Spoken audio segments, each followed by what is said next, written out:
On today's episode of Unbinged, we're giving you our deep dive into Pluribus, episode 9. Manousos and Carol finally meet up. It looks like Carol and Zosia are going to be on a bit of a break, and, well, the joint ordered some eggs. All that and more on an all-new episode of Unbinged, starting now.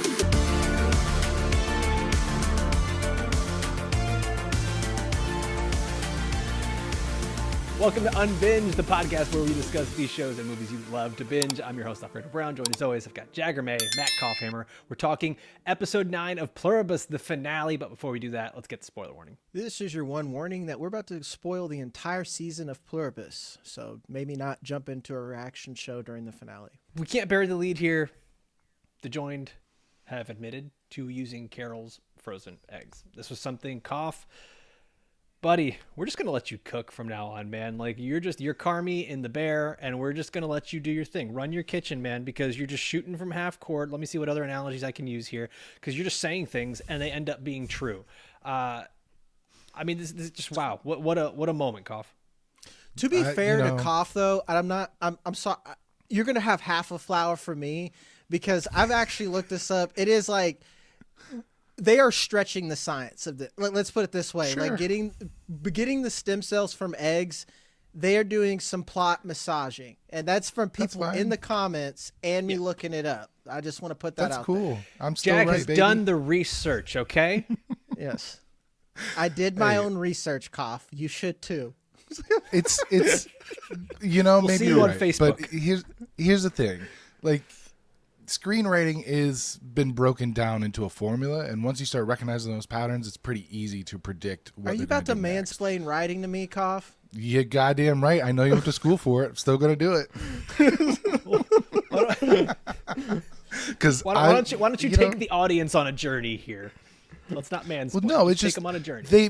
They brought up her eggs in a previous episode, and you don't bring up something that like niche without a purpose, especially a Vince Gilligan show where everything seems to have its place, everything from like the color of a scene having meaning.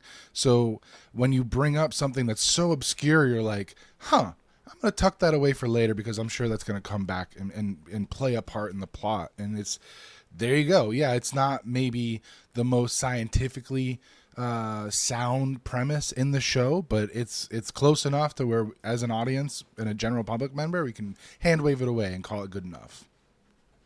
For me, it annoyed me a little bit because when you begin something based in science, I expect you to stick it. That's me being persnickety, I guess. It's like Interstellar had some stretches, and I get that, but we're already so far beyond that because it's theoretical. It's theoretical, but like he hired scientists to even get to that point on there. So like to me, that's just a point of annoyance for me. Like Vince Gilligan, you come from fucking X-Files, my guy. Like the egg part annoyed me a little bit, but I won't harp on it too much. Koff, you get half a flower. You get one rose. I'll take it. The single bachelorette rose right here. You make it to next show. Koff, when you were talking there, you remind me of James Franco in Pineapple Express when he's trying to explain Pineapple Express. It's like it's all very scientific. I'm not going to get into it right now.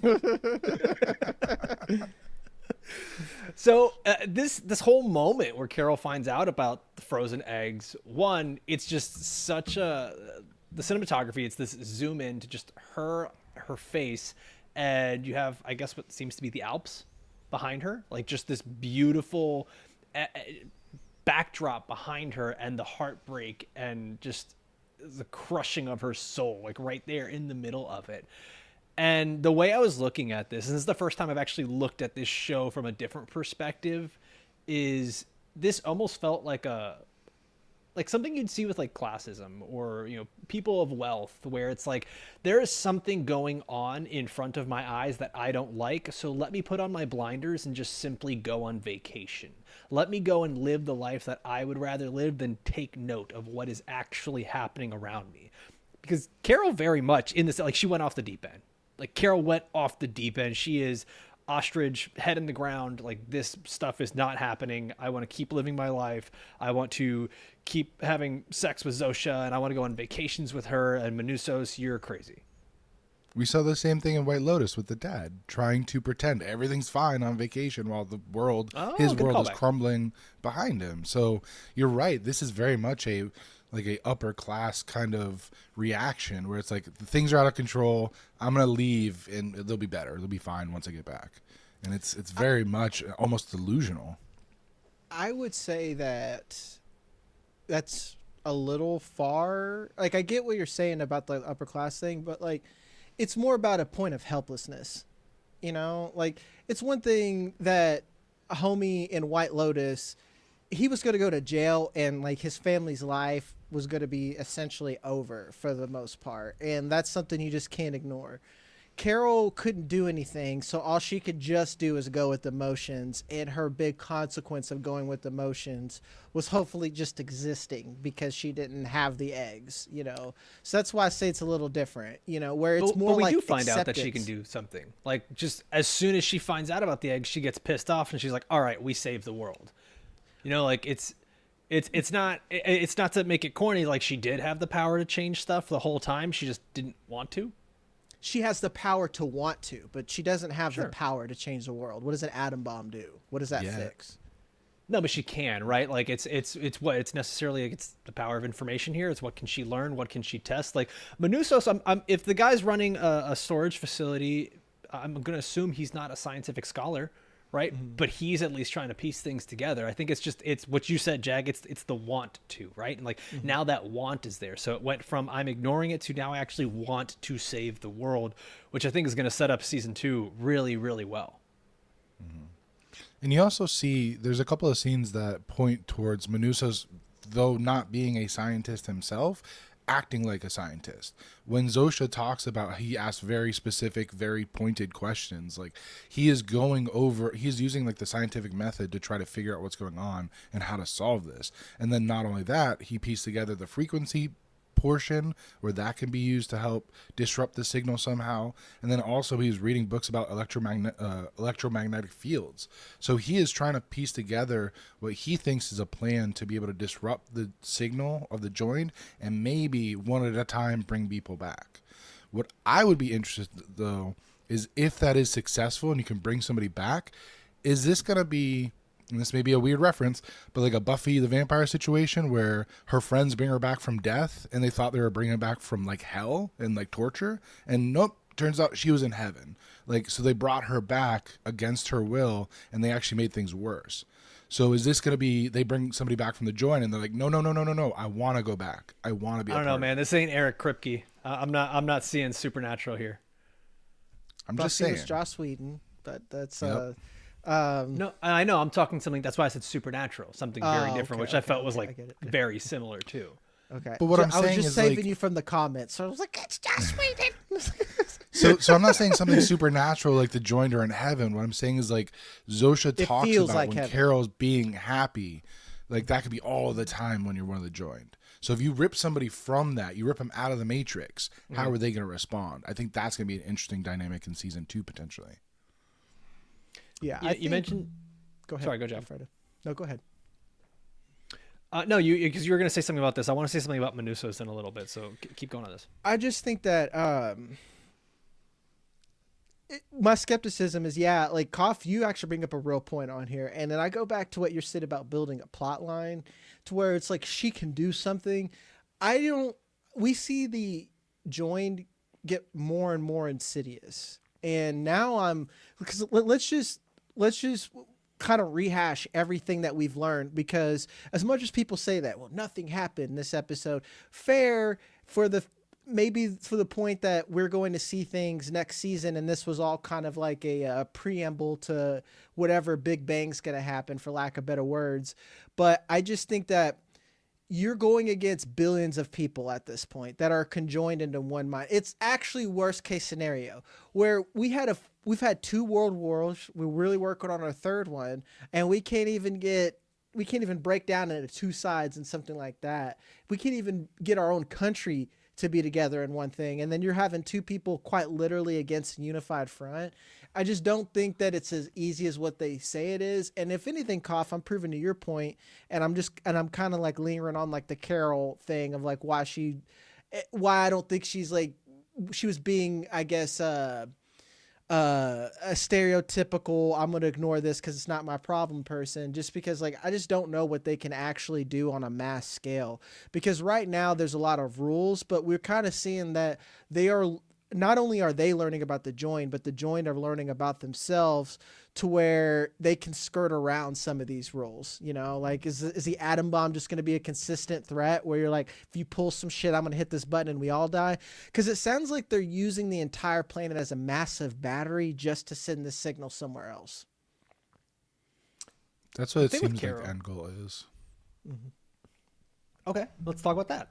If they're what would be the reasoning then for that? Is this just continued domination of new planets? Is this just biological imperative to spread the love, like Zosia said a couple episodes ago, where it's like we feel love towards Kepler B22, whatever the fuck planet was, because they gave us this gift, and we want to spread that gift to the rest of the universe. So it's very much a virus. Exactly. And that's why I wondered. That's just another antenna. Yeah, is that a dead planet? Because they used all their resources to send this signal forth at such a powerful rate that they drained their own ability to survive. And now we're seeing that then perpetuated here, where they can't harm any living beings, so they can't sustain themselves without starving. And then you're going to add on top of that, utilizing every resource to try to build a giant antenna to further that signal. So this is... We were talking pre-show about this, Alfredo, how this show has been such a departure from most alien invasions depicted, where it's like a violent takeover. This is such a like peaceful takeover, but it's still such an insidious way to kill a species, because you're making it impossible for them to like fight for themselves or survive, because they have to continue this spread. I wonder if it's like a Hitchhiker's Guide to the Galaxy type thing, where they're like, well, we're going to build a highway. It's like, you didn't get the memo. And like that, they're building the highway is just like shooting this beam where it's just like, all right, we're going to make this daisy chain reaction of you guys making a battery and kind of wiping yourselves out. And that's going to make our highway. Or even and at this point, Koff, you're shooting threes. I'm going to shoot threes. Maybe mine are all going to be clanked off the rim. I don't care. But it's like, what if they're just... What if there's just another planet where they're like, fuck those guys and everyone in between them? Where like we're just literally in the crossfire of something else of them trying to get somewhere else, you know? It's like possible, that to me, that's an option. I honestly want to think that Kepler 22b or wherever this originated has the same problems that we do, to where they made something accidentally and they made it the galaxy's problem type thing. Because like, look at what we did. We just fucked with it enough to like, all right, let's put it in a rat, and then, like now we got this problem. We made like an extreme psychological black plague. Well, guys, I want to talk more about Carol, manousos, everything that went down in this last episode and what we expect going forward. But before we do that, I want to ask everyone watching or listening for some help here. We are a growing independent podcast, and what we need more than anything right now is your support. We need reviews over on Apple Podcasts and on Spotify. And a 5-star review means the absolute world to us.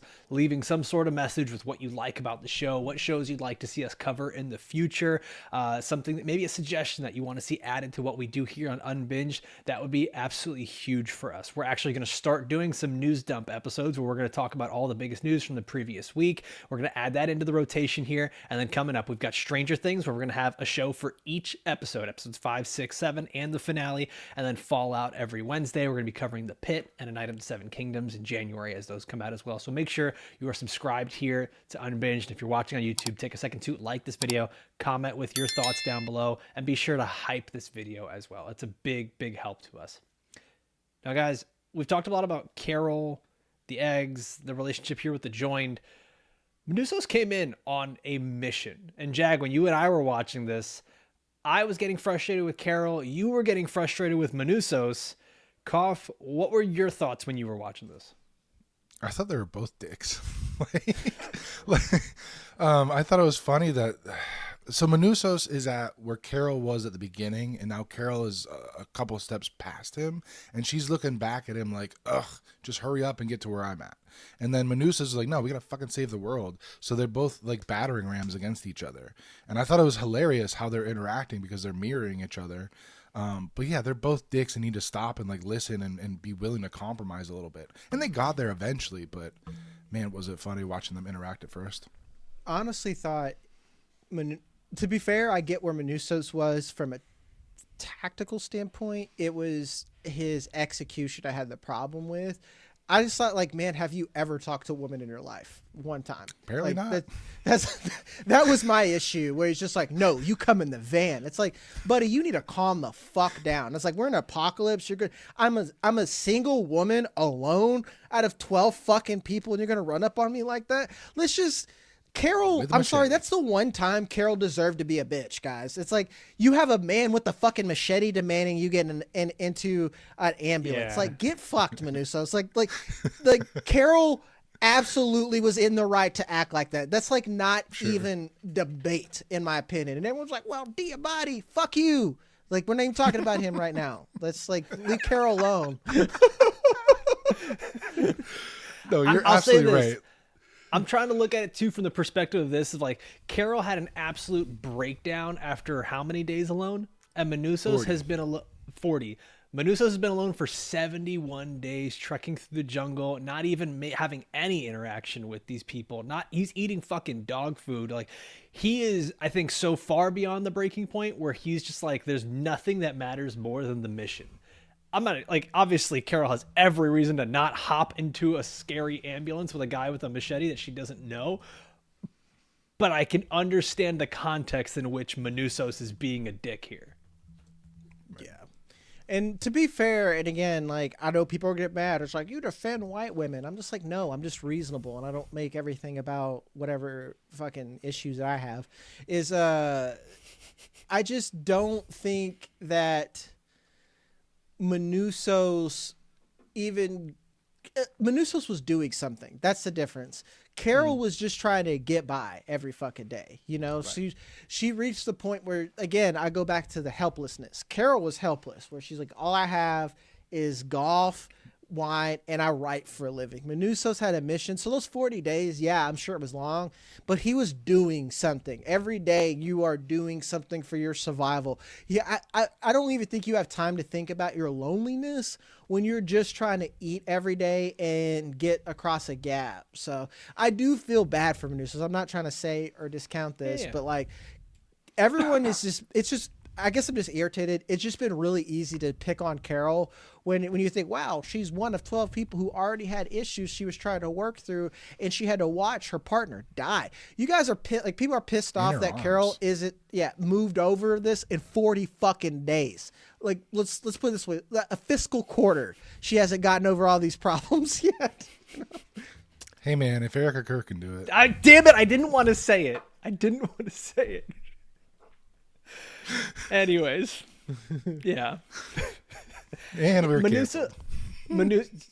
whatever. We never got that far, anyways. Manousos, like, there's ways I'm like trying to look at it too, where he's almost like I know that his character isn't, but the actions almost remind me of someone that is on the autism spectrum, where it's like everything he does is very technical without having any understanding of the social cues of what he might be doing wrong, or how he's like, you know, like, there's obviously this show is, I'll keep reiterating this, it is the Seinfeld of sci-fi, where it's a show about nothing but also simultaneously everything. We can make an analogy for fucking everything on this show, and people have, in every single way possible.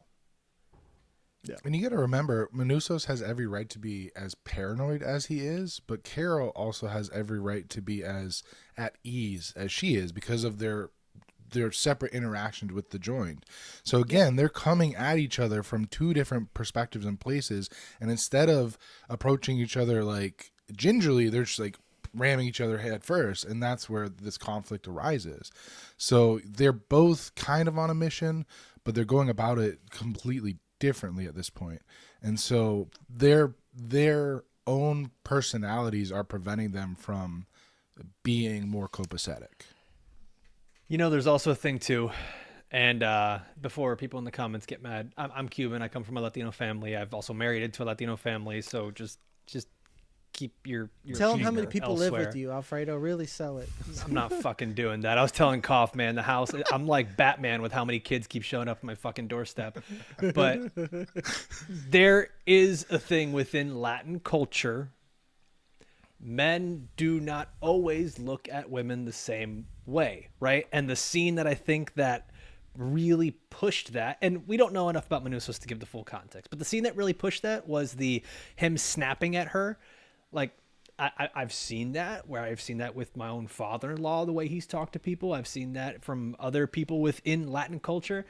And then Carol says, I don't speak snap. Like, to me, that was more of a cultural divide than them being just like assholes to each other. I mean, yes, it's that too. But then what you clock is manousos then doing the exact behavior of the people from the joined, where he does the very sarcastic smile. And he's like, please. And just smiles at her, and all of a sudden that's what gets her and it's such a funny interaction to me, where he goes from maybe being his angry self to acting like the joined, and Carol complies with it out of nowhere. It was such a scene that I think like really unearthed everything that was going on between them in such a small way. To give the joined credit, actually not at all, to sound like manousos. They have every therapist inside there. Yeah. So it's just like, yeah, if you're not an absolute asshole to people, they tend to, it's like, you catch more flies with honey. No. That's just kind of yeah, if you don't snap like a dick, maybe she'll do something. Well, I think it also shows how, I think it's meant to show how intelligent manousos is. Like, he immediately picks up on, like, okay, here's how I'm going to play this white woman and get what I want. And it works. She literally goes off, gets drunk, passes out. So he's like, free reign to talk to Zosia and figure out all the secrets I'm missing. So he is just as manipulative, just in a more, like, tactile way. Whereas I'm curious about joined... manousos. Sorry, keep going, Kopf. No. I was done with my points. I want to hear what you said. I'm curious about manousos because like so many things he's doing too. Yes, he's on this mission. I'm wondering what kind of background he has prior to running the storage facility. Was he a military man?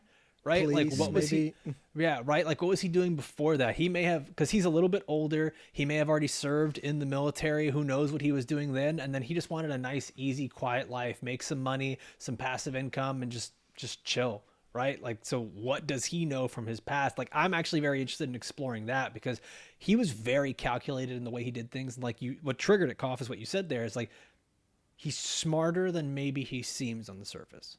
And that's like, and to be fair, to just flip the talk out of both sides of my mouth, I don't have a problem with anything manousos did after Carol passed. Like, I would have done the same shit. It's like, all right, you're not going to tell. Because, like, what did you tell them, Carol? Do it's your like, own research. Yeah. I'm like, all right. Like, she didn't even lie well. I'll give Carol like this. I was like, you're a terrible liar, Carol. That's because you're so For a writer, fucking honest. it's surprising. Yeah. So you're so honest.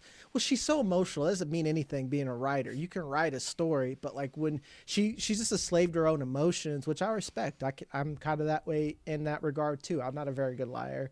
But manousos is one where, again, you can't judge a book by its cover. And I would like to think that he has the one thing that a lot of people lack that college can't give you, which is common sense, strong common sense on there. That's just... I don't even want to downplay it. That's like, he's just an everyman. No, I've seen everyman and they're fucking dumb. Not a lot of people have like common sense. He has that. And like you said, he has to have some type of training because of just how he approached. I don't think I would have been smart enough to look at the radio signals like he's done to be that thoughtful through things, because the way that Carol approaches everything is how I would. That's just like, I guess when you put me in a bucket, I'm in a Carol bucket. Like I'm on the chalkboard thinking things through. I wonder if the radio was by accident, because I think he was just looking for people to talk to. And he heard something weird. And then that was the only frequency that actually had something that wasn't just straight static. But the way he systematically went down it, I don't know. I wonder if he has, like you said, military experience, maybe counterintelligence experience. Yeah, police. And maybe that's another reason why the joint doesn't have a lot of information about him, because a lot of his records were redacted or destroyed. Because it seems like they have a lot of carols. It would be memories. It would be memories of, because it's not necessarily like physical documents. It would be memories of other people, which means that he's probably someone who's been highly off the grid. That's because what I'm saying. remember we talked about, or I don't know if we talked about this, but I saw it in the comments. The woman, then when he says like, his mother and like my mother was a bitch. It's actually written in the credits, I believe, that it was mother figure, not actually mother. So there's a chance that manousos didn't have family, didn't have people around him. He was pretty off the grid, and that was like a lady in the and that was like a lady in the neighborhood that was like kind to him at some point. Mm-hmm.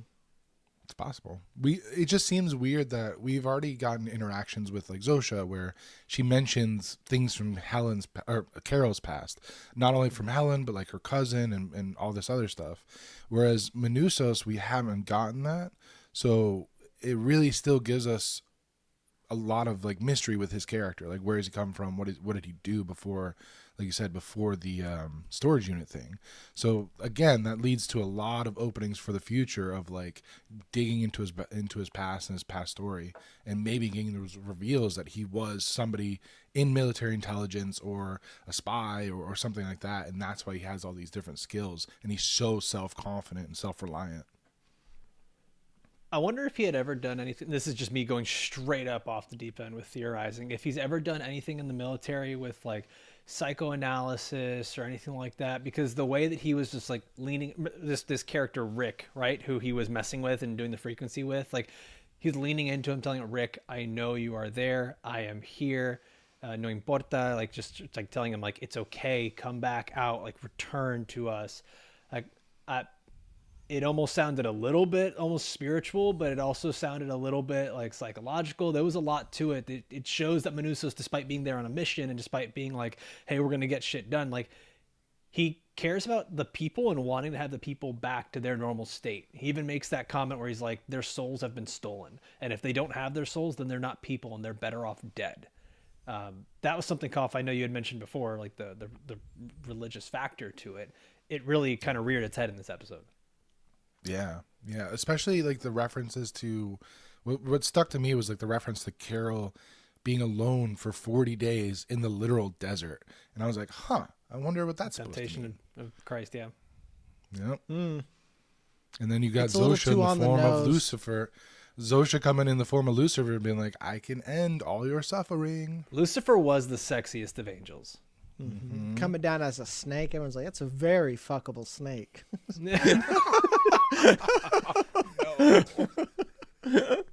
Oh god, some Zootopia type shit, you know. I still haven't seen it. No spoilers. No spoilers. So yeah, the Carol. So that kind of leads really well into the Carol and Zosia relationship here, because Carol does kind of go off the deep end, and then by the end of the episode, we see her sort of like back on mission, right? Where the line, I don't think this is the line that breaks her, but it's the line that does send her into a spiral, which is Zosia saying, "We love him as much as we love you, Carol," right? And she's just like, "You can't love him the same. He's a stranger. It's different. You're my chaperone, mine. I want you to stay away from him." So much jealousy. Yeah, it's just it's wild. To me, that statement encapsulates everything about Carol slept with one of the joined. It's like, yeah, they manipulated her to get her in bed. They honeypotted the fuck out of her, down to the character that she has sexualized and written multiple books for. And she fell in love with said person by asking pointed questions about that specific individual. So that's just that. It's like you said, she fell off the deep end. She got too deep is what it is. She got too deep, started drinking that Zosia Kool-Aid, tasted good, and then all of a sudden she found a fly in it, and but also like you can't not so blame hot on it anymore. It's hard for me to blame Carol, because if we look at her emotional state, Kopf's like, I get it. No, absolutely. Because think about it. Day one, your life partner dies in your arms. At the same time, the rest of the world ends in your eyes. And then you're left with, I am one of 12 people left in the world that could potentially save this shit. And then you have her realizing she killed a few million people by yelling at them. And then she gets to the point where she's being shunned by the other survivors. She gets left alone for 40 days. She literally has a mental break from isolation. And then they come back and they do nothing but compliment her. Nothing but like encourage her and her hobbies and like literally love bomb her. So how can she not break? And how can she not fall for this honeypot? I mean, I give Carol every like concession possible because I know I would have broken way before she did. Yeah. It's the context that we have, regardless of context that we lack with other people, that it's impossible for me to compare Carol to what I don't know with other people because I know what the Joint have been doing, and they've considered Carol as op number one, and they've been plotting every way that they know how. And it's like they can't even be aggressive. So their only tool Psychological manipulation. Is psychological manipulation and sex. It's straight. That's their only thing they got. They are totally a used car salesman. Are you going to buy a used car that's a lemon if he tells you to go fuck yourself? No. If he's like, oh, you'll love it and we love you. Here's a hand job, whatever. You're going to buy a fucking lemon. It's a hell of a test I've never drive. gotten one of those buying a car. Jesus. I've been going to the wrong dealerships. Cuff's like, I'm going to go test drive some cars after this. What's that, a Hyundai Sonata? Okay, let's take another lap. How much It got room's screens in the back All seats. right. You know what? This show has done a really good job of breadcrumbing everything because I don't think there has been an instance of something happening in the show where we just kind of go, huh, that really came out of nowhere. That doesn't really connect. It's a lot of and then writing. And sometimes it's very subtle, but even down to just a simple statement of Carol earlier on in the season going, why does she got to be so goddamn fuckable? Like everything has been breadcrumbed at one point or another. I mean, can you guys think of something that we've come across here where we're like, huh, they have never mentioned that before, or like it's just really, really out of the norm? Because I don't know that I've figured anything. Nothing really sticks out to me. And yeah, it's been a well-written show. Even if you think about it, even the this episode of Manousos is freaking out about possible bugs and microphones in the house, and Carol is like, there are none, because she already had the experience of Air Force One when there were microphones. It's like, we'll turn them off, and like the Joint have no problem not spying on you. So Carol already has that context, and that's brought up again this episode. So again, just hand in glove type writing where it fits even if it's 4 episodes later. And again, this is a testament to its writing. They are okay not listening if you ask specific questions. Mm-hmm. Right. They're like, we'll turn the mics off. Who knows if they don't have some fucking analog tube system to listen? Like, it's like, okay, we got a soup can with a string on both sides. I was like, they're just Bugs Bunnying it underground listening. Like, I'm just saying, like, if there is a method that they didn't ask specifically for, the Joint will use it. It's kind of like, look, we won't watch you in your window, Carol. We'll just send drones and shit everywhere. That's my point. And it's like, you have to ask. And to be fair, I think that's why Manousos and Carol will be a really good combination, because Carol understands people a lot more than Manousos does. And Manousos knows to ask the correct questions because he's just kind of, like you said, he's got that laser focus autism where he's just like, I don't give a fuck about any of y'all. He's like, who you talking to? Why? He asked to quote Jackson Lamb from Soul Horses. He asked the 5 Fs. What the fuck, how the fuck, why the fuck, who the fuck. So where the fuck? I'm not falling for it. Damn it. I'm not falling for it. Cough? Cough, ask him. Nope. Cough, ask him. Ask him. Nope. Tell him it was only 4. Do it. Nope. Hey, comments. Tell Jagger it was only 4. Go fuck yourself. There's 5. Boom.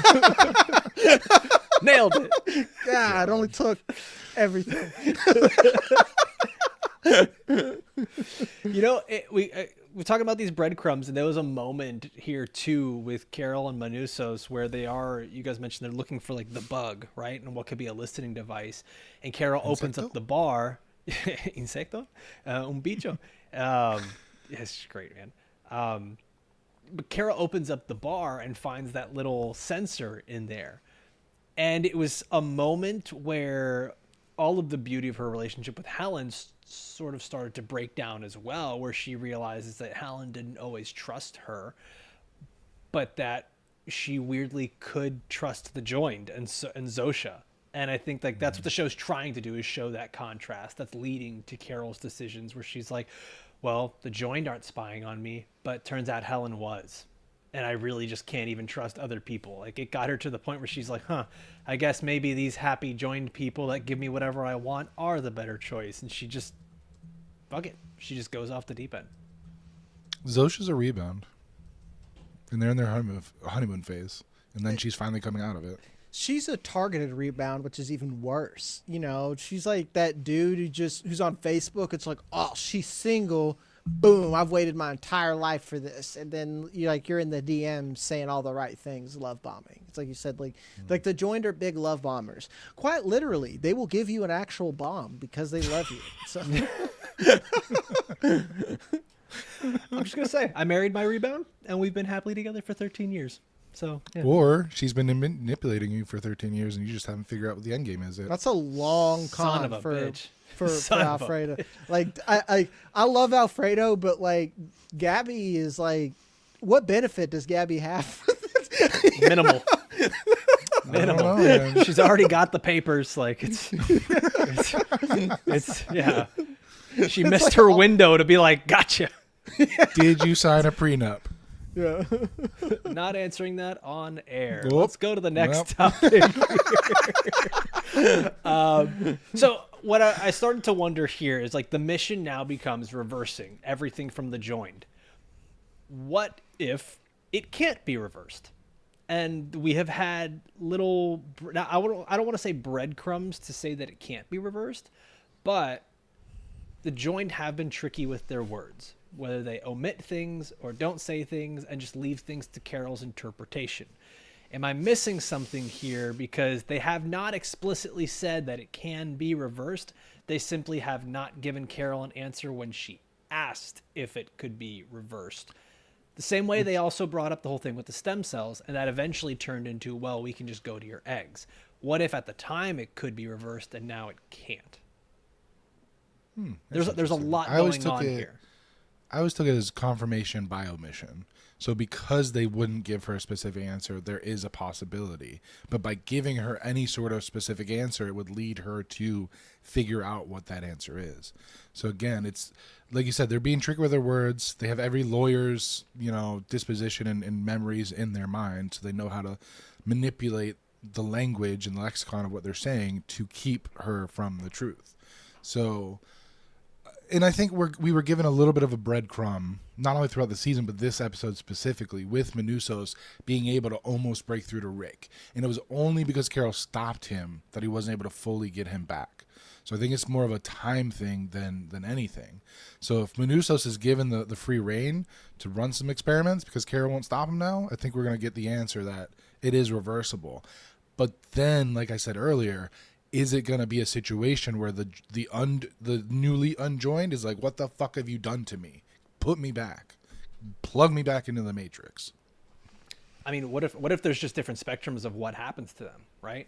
Like, what if there are some that come back with brain damage? What if there are some that come back with, like, physical, ailments or, whatever it may be? They lose their motor functions. Like, there's... What if they're insane because they can't function as an individual anymore? Yeah, I've been worried about that, too. Like, you unplug them and they're just, like, quite literally brain dead, They're just... Vince Gilligan just doing the never let them know your next move. Season 2, zombies. Like, just fucking around. I might be out. The breadcrumb was there. They're already eating people. I'm just saying. Koff's going to be telling me, he's like, you should have known, Jagger. It was you should have seen it. Like, this has been there since episode 1. Yeah. Rats. We bring a white man on our own pod to mansplain to us. What have we done, Alfredo? Fuck up. You're only letting me get more powerful every episode. No. Koff's like, this isn't even my final form. No, I want Koff to be like the sheriff from Scary Movie. Every episode, his glasses and beard just get bigger. To the point that he's just a beard wearing glasses on screen. I'm working on the beard. Yukon Cornelius over here. Silver and gold. It's funny that right. I got made fun of for liking those movies. I was like, I love the claymation shit. Fuck y'all. Oh, they're fantastic. Yeah. What do you? Yeah. Who made Those fun of ripped. you? Punch them in the head. I made fun of ripped, Polar man. Express, and someone brought up claymation. I was like, I'll Oh no, come totally after your different. family. I'll come after you. I'll come after your whole lineage. the kids here, my little brother and sister-in-law, they wanted to watch Polar Express, and I was just like, absolutely not. That movie is terrifying. And I was like, here, let's watch Rudolph. And they're like, ew, no, that's stupid and creepy. And I was like, fuck, man, we've really, out of the house. Claymation's lost creepy. So that specific one, because she loves Coraline, but like the boy was like, no, that's dumb, and I don't like it. It's scary. I'm like, all right. I know what I'm dressing up as this Halloween. Jack's gonna be the abominable snowman. No, the dentist. That's some people's fear, yeah. Claymation elf dentist? That sounds terrifying. Oh, open up your teeth. Somebody had some candy. Jesus. Clipping that. Hold on to that in the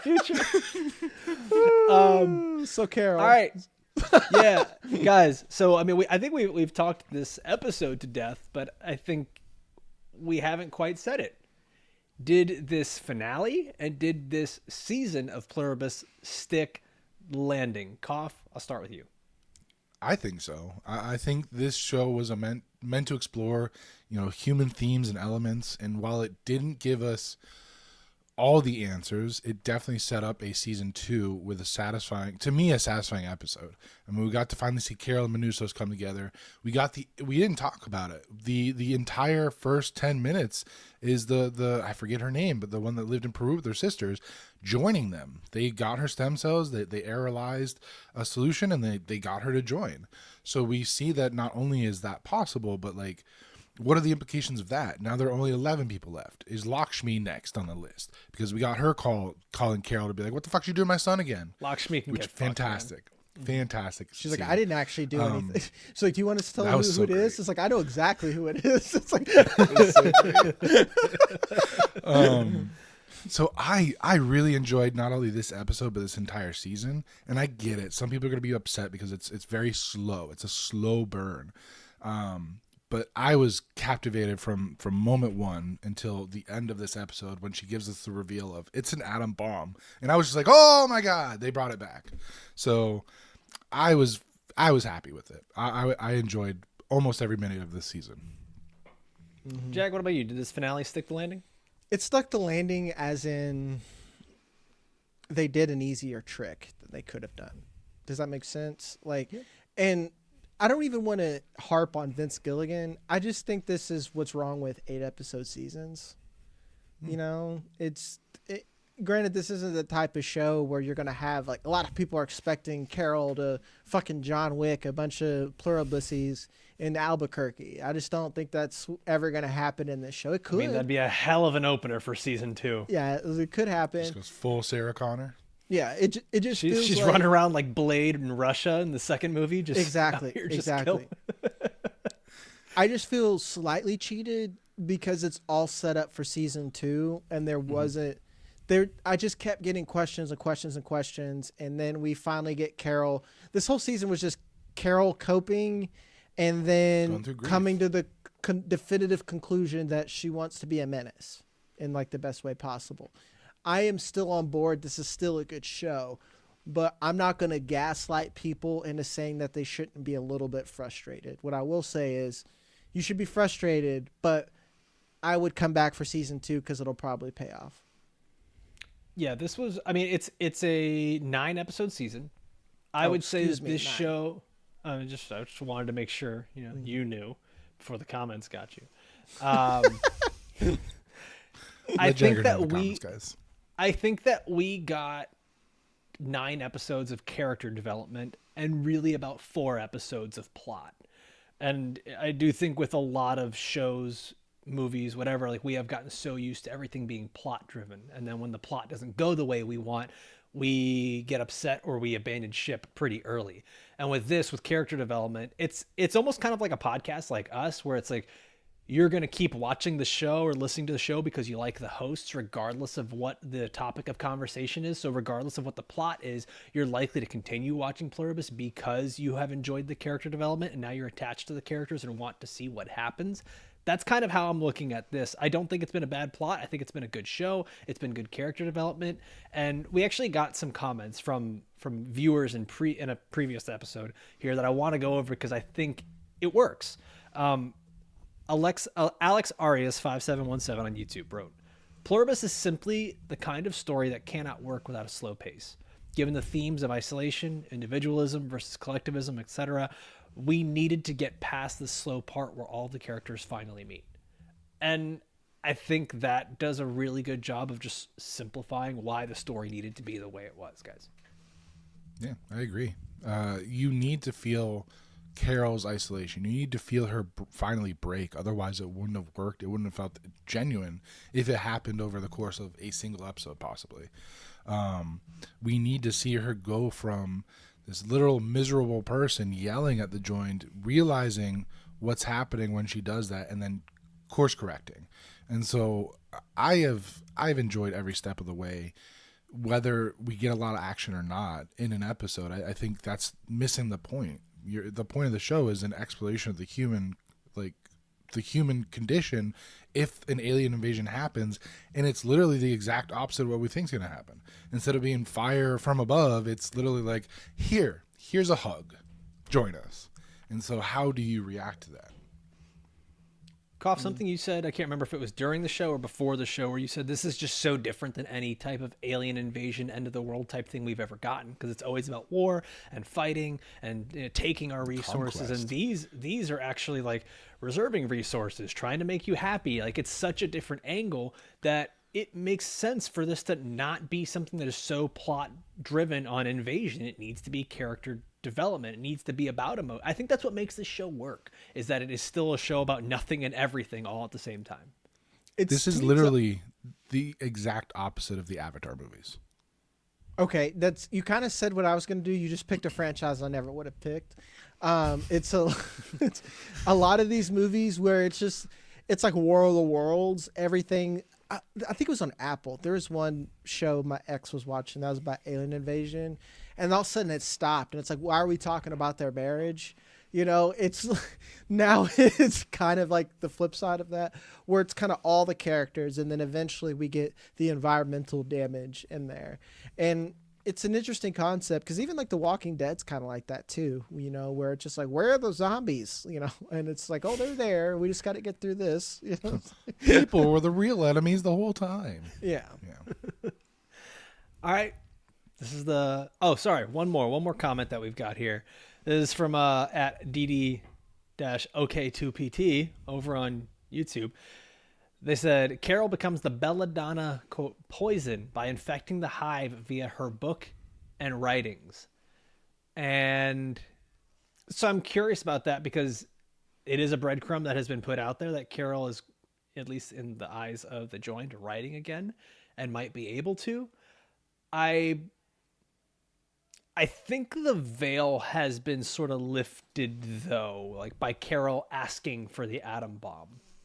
Right? Like, wouldn't that kind of just give everything away? Because I would just tell him it's my emotional support atom bomb. I need this to finish the book. It's a lawn decoration. Yeah. If you give it a name, you know. I mean, Adam. You have the there you go. You have the look that Zosia and Carol share before Carol gets out of the helicopter, and it's almost like Zosia's like, all right, I know you're going to continue to fight the good fight in your eyes, but I can't be here anymore, and they leave her again. So it's almost like there's a sadness from the join's perspective of like, we've tried to break through to you and make you realize like joining us is the best possible outcome, and you're still fighting it. So we're gonna run the old playbook again and leave you alone, and hopefully break you a second time. But what they're not counting on is manousos being probably her guide stone to keep her grounded. Manousos is the Charlie of the gang. Like, he's the wild card. They have no idea what he's gonna bring to this. Like, I'm still so incredibly curious about him going into next season. Yeah, because is he friend or foe? Like, he's not even really an ally. He's an ally by circumstance. But again, I bring up the Walking Dead thing. It's like, you would think that everyone who survived would be an ally, but that's just not the way things work, you know? Right. You guys still think that we might find some new characters in this that are unjoined, that haven't been found? Or I think we're gonna make. I think there's three characters we haven't met, right? Because she only met with that don't speak English. Yeah. Yeah, I think there was 3 or 4 that she didn't meet with. So that's potential characters they could bring in. With manousos, one, we've seen he has a penchant for learning languages pretty quickly there. But also, if he speaks Spanish, like if there's anything of Portuguese, Italian, like it gets pretty close where it's going to get easier for him to speak to some other people. Well, also, they already figured that out with the phone translator. So, like, they've already given us a tool to I'll fuck communicate. right off then. It was just Carol being lazy and not inclusive because she wasn't thinking. All right, boys. Your dog loves it. Let's do this. We got our ratings. We do this at the end of every show we watch. We rate it on a scale of 1 to 10. Kopf, start us off. I know you want to give this a really, really good score. Sorry. It's okay. I'll give it an 8. Okay. An 8. Oh, okay. I'm surprised. An 8. Why an 8? Like that? I would have thought you were going like 9.5. Sorry, with the dogs going nuts. I really enjoyed it. There was a couple of things that I can't think of right at the moment that it kind of stuck to me that I wish they had. God damn it! That I wish they had explained or explored a little bit further. So I'm hoping in season 2 they get to that. Jag, what about you? I'm gonna give it a 7, a generous 7. It's like a hard 7? No, it's a light 7. No, it's a light 7. Like Okay. to me, it's a We're- courtesy 7. Realistically, it should be 6.5. You guys have heard me that I'm tired of rewarding things that the big thing is like, oh, check out next time.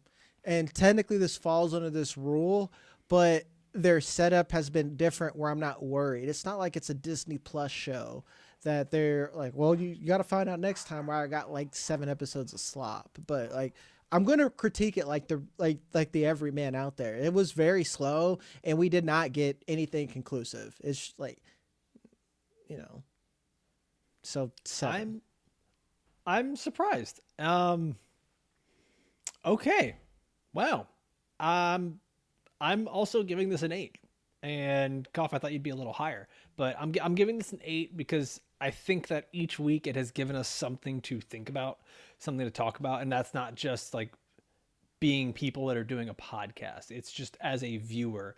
And this is going to sound kind of douchey when I say it. I just don't think there's many shows that are doing that anymore, that are sitting there causing us to actually think about our own morals, our own decisions, the characters themselves.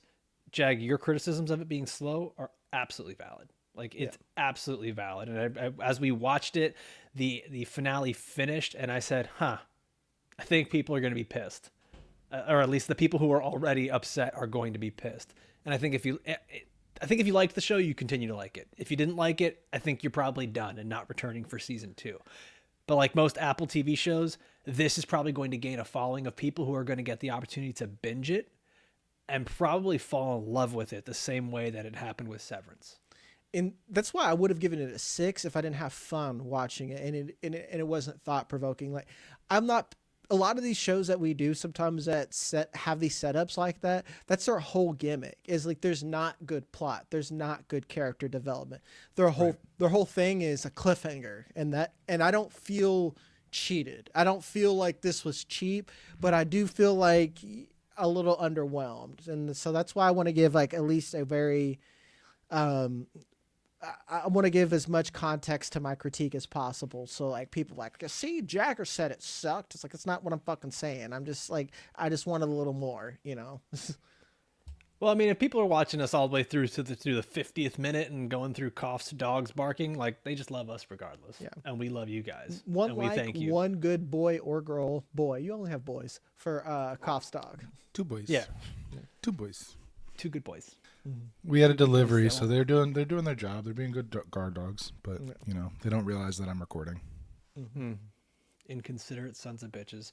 All right, well, guys, we are going to be back in. That's a wrap on Pluribus season 1 here for Apple TV. Big thank you to everyone that has joined us for this, and we're going to be back doing more stuff on Apple TV. I know in the next year we're going to have Your Friends and Neighbors. We're going to have Silo. Anything else from Apple TV that I'm missing, guys? There'll probably be more. What's that one with Matthew Reese? That little shorty? That little the Widow's Widow's Peak, Widow's Bay. Widow's Bay. Widow's Bay. Yep. That's another one. Yeah, Yep. it's like a dark comedy horror. It looks great. Yep.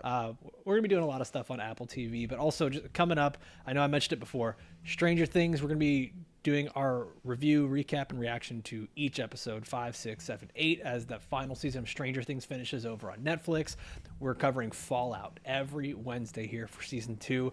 If you're into end of the world type sci-fi stuff and you haven't seen Fallout, if you're watching this, go ahead on over to Fallout over on Prime Video. You'll enjoy it a lot. It's a really easy watch to go into the second season. I know it's based on a video game. You do not need to play the video game to fully enjoy this show. And then, of course, we've got The Pit returning to HBO. We will be covering all 15 episodes of that and going through our trauma and anxiety every single week. And A Night of the Seven Kingdoms, also on HBO. So join us for that as well. Guys, I want to thank everybody for watching or listening with us throughout this entire season of Pluribus. For myself, for Jag, for Kopf. We'll see you next time. Adios.